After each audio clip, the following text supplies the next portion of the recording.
London, the summer of 1666. A city of nearly 500,000 souls crammed into a medieval maze of timber and pitch, where the upper floors of buildings lean so close across the narrow lanes that neighbours on opposite sides can almost reach across the gap. The Great Plague had come through just the year before, killing perhaps 100,000 people, a quarter of the city. And London had not had time to breathe.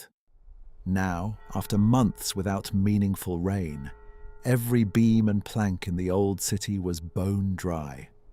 There was no organised fire service, no brigade, no hose, no plan. Firefighting meant leather buckets and hand pumps, the only real defence against a major blaze. Demolishing buildings to starve the flames required the Lord Mayor's authority, and authority moved slowly. London was not a city waiting for a fire. It was a city that had already been burning for decades without a spark. On the night of September the 1st, a baker on Pudding Lane banked his ovens, closed his shop, and went to bed. The fire had been waiting long enough. Around 1 in the morning on the 2nd of September, fire broke out in the bakery on Pudding Lane. The baker, a man believed to have left an oven improperly extinguished, woke to smoke filling his home. He and his family climbed from an upstairs window onto a neighbouring rooftop and made it to safety.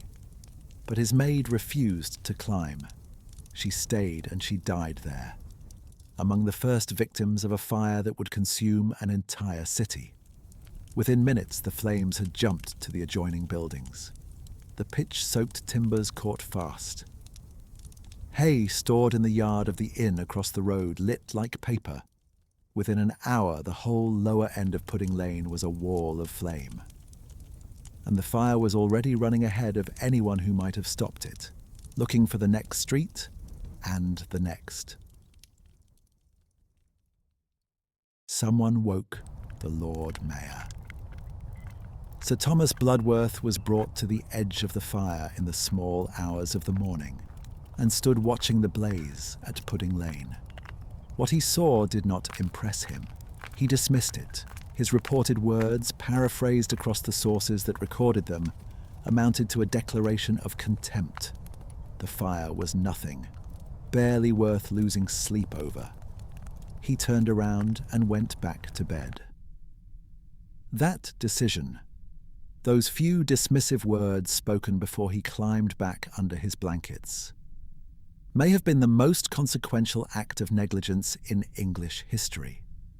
Without the Lord Mayor's authority, buildings could not legally be demolished to create fire breaks. Without fire breaks, the fire had nothing to stop it. Every minute Bloodworth slept, the flames moved further along the tightly packed streets. By the time anyone with authority woke again and grasped what was happening, the fire no longer needed permission to spread.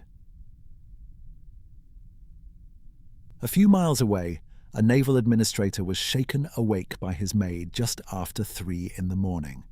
He was told there was a fire in the city.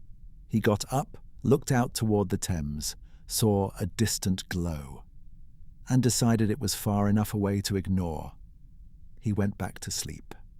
It is one of history's small ironies. The man who would become the fire's most essential witness nearly slept through it. By morning, the sky outside was wrong. He made his way to the Tower of London, climbed to a high vantage point, and what he saw stopped him cold. The fire had not been put out. It had travelled, block by block through the night, through the oldest and tightest streets of the medieval city. And it was still going. He understood in that moment that this was no longer a fire. It was a catastrophe. And he was the one who needed to tell the king. The naval administrator did not wait. He took a boat downriver to Whitehall and talked his way into an audience with the king, and reported everything: the fire spreading westward, streets clogged with people dragging furniture and children toward the riverbanks, the Thames filling with boats loaded with whatever could be saved. The king listened and acted. Houses were to be demolished ahead of the fire's path immediately.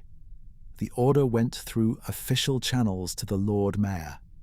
Bloodworth received it, and Bloodworth, already overwhelmed, already out of his depth in something far beyond his capacities, struggled to execute. Orders moved slowly. Demolition crews were disorganized. The fire breaks came too late and not far enough ahead of the flames. By the time the sun was fully up on September the 2nd, the gap between the king's command and the city's reality had grown irretrievable, and the fire moved freely into everything that gap had left unprotected. The fire did not need luck. It had wind. A strong, steady east wind had been driving the flames since the first hours, pushing them directly westward through the densest districts of the medieval city. The narrow lanes, some barely wide enough for two people to pass, channeled the wind like bellows. Once one side of a lane caught, the other followed within minutes. Embers lifted on the updraft and carried ahead of the main fire, landing on rooftops 50, 100 feet away, starting new fires that merged back into the inferno. The men fighting with leather buckets and hand pumps, dragging portable water engines through streets too narrow for a cart, were not fighting a fire. They were standing in front of an ocean. 300 yards of burning city was advancing toward them at a walking pace, and there was nowhere near enough water in London to slow it, let alone stop it. By the afternoon of September the 2nd, the fire had reached the waterfront. The wharves along the Thames were stacked with everything that made London a trading capital. Barrels of oil and tallow, mountains of coal, casks of brandy and spirits, timber, rope and pitch. Every warehouse was a bomb, and an inferno was walking toward it. When the waterfront caught, the fire changed entirely. The Thames seemed to burn, the river's surface lit from below by the reflections of warehouses going up in walls of orange and white. On the water, chaos. Hundreds of boats and barges were loading in a frenzy, furniture, silver plate, barrels of valuables, as Londoners who had surrendered their homes tried to save whatever was inside them. There was no order, no plan, no authority. It was every family for themselves in the dark, with the city burning behind them on every shore. Samuel Pepys had spent 2 days watching the fire devour his city. He had reported to the king. He had watched from the tower. He had seen the smoke turn the sky to ash. Now the fire was creeping toward his own street, and there was nothing left to do but decide what to carry. He moved his papers to a colleague's house. He sent his wife and his money out of the city. And then, in the garden behind his home, he did something that lodged itself in history. Not because it was strange, but because it was so plainly, deeply human. He dug a hole in the ground and he buried his wine and he buried a wheel of Parmesan cheese. Not his silver, not his documents. Wine and cheese, the small, ordinary comforts of a life he was terrified of losing. A careful man of ink and records reduced to kneeling in the dirt of his garden, trying to put something, anything, beyond the reach of what was coming. By September the 3rd, the fire had been burning for more than 36 hours. London was evacuating itself, not in any organized way, but as a slow, grinding human flood. Tens of thousands of people were moving away from the smoke and heat, carrying whatever they could lift. Carts piled with furniture clogged the streets. Women carried children and whatever linen and plate they could grab. Old people moved slowly and stopped often to look back at the orange sky. The fields outside the city walls, Moorfields, the high ground to the north, were filling with the displaced. People set down their belongings and sat among them and watched their neighborhoods burn.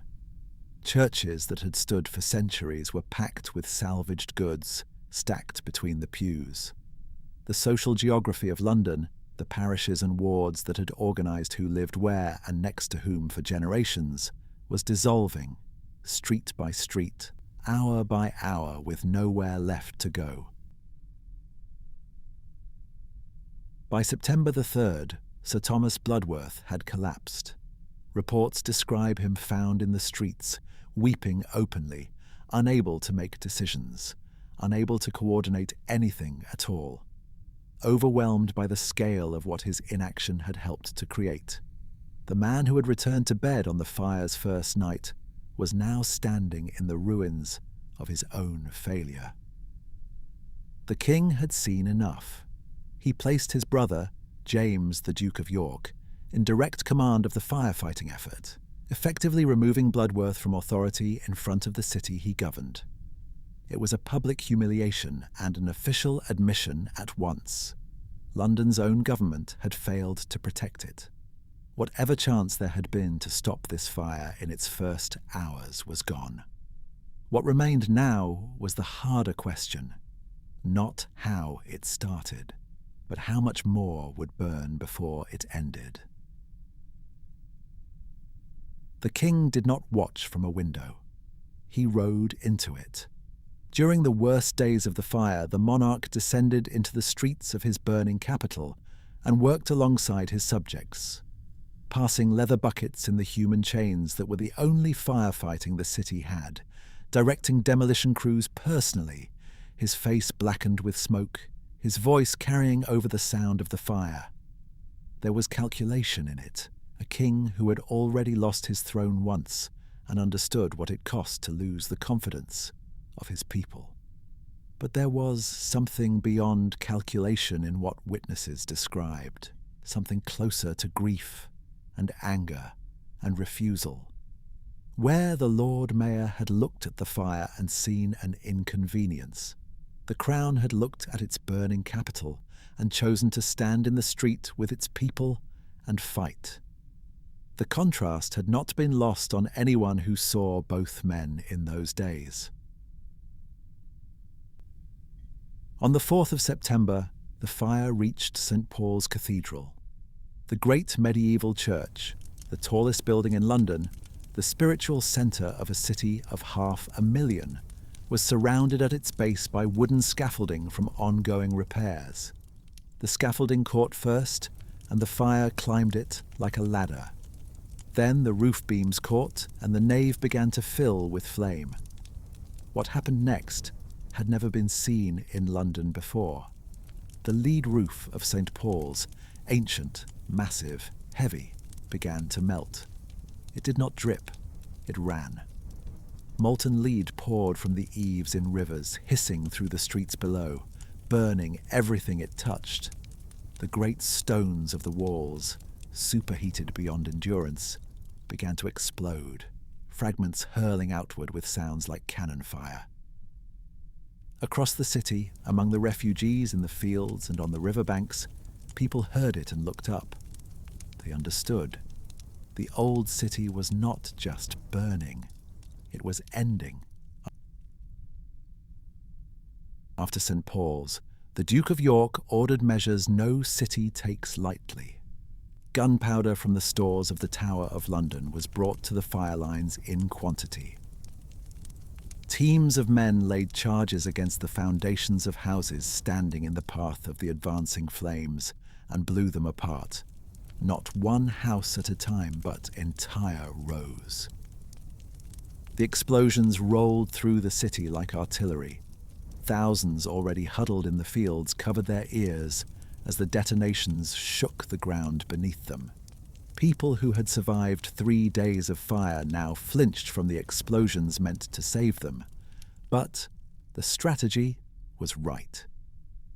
Demolishing houses with axes and chains, the method the Lord Mayor had failed to deploy in the first critical hours, had been too slow, too close to the flames. Gunpowder reached further ahead. For the first time since Pudding Lane, the fire was advancing into empty space instead of fuel. It slowed, It hesitated. Something had finally changed. On September the 5th, the wind stopped. After 4 days of relentless east wind driving the fire deeper into the city, the air went still. It was quiet enough, suddenly, that people at the fire lines could hear each other without shouting. The gunpowder fire breaks had done their work. The fire had been reaching for fuel and finding rubble instead. Now, without wind to lift embers across the gaps, it had nowhere to go. It began, slowly, to lose itself. The great wall of flame that had marched from Pudding Lane to the Fleet River, consuming everything between, fragmented into smaller fires, then into pockets, then into the long smouldering of exhausted timbers in the ruins of houses. By the evening of September the 5th, the inferno that had swallowed a medieval city in 4 days was largely under control. London was still burning. It would smoulder for weeks. But the worst was over.